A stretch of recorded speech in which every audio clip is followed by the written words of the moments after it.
Square ऋण 6x धन 8 बराबर 0।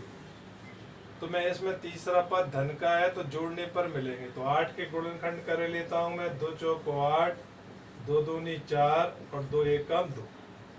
अब चूंकि तीसरा पद धन का है तो जोड़ना है, जोड़ के मुझे 6 लाना है, इस चिन्ह से कोई लेना देना नहीं। 2 दूनी 4 और एक और क्या बचा रहा 2, 4 और 2 कितने हो गए 6।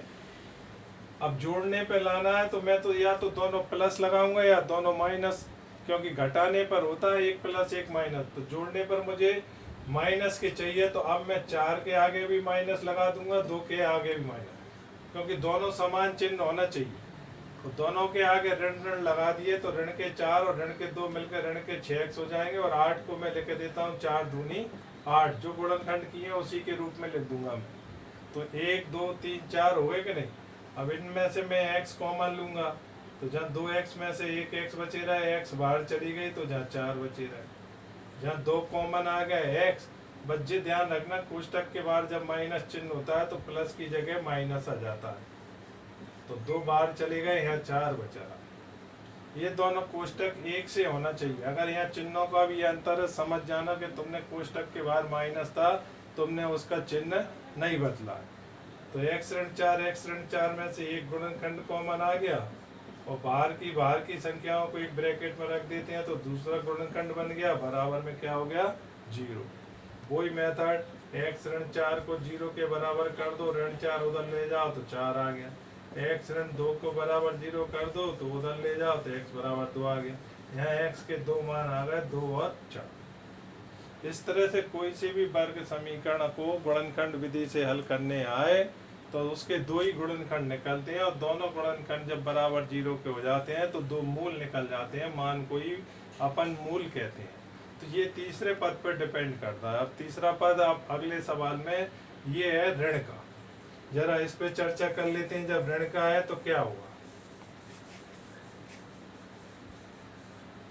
तो ऋण का है तो यहाँ पे मुझे लग रहा है कि ऋण का है तो एक धन का होगा एक माइनस का होगा। क्योंकि यहाँ कोई संख्या ही नहीं दे रखी है तो एक x मानेंगे, एक आना चाहिए।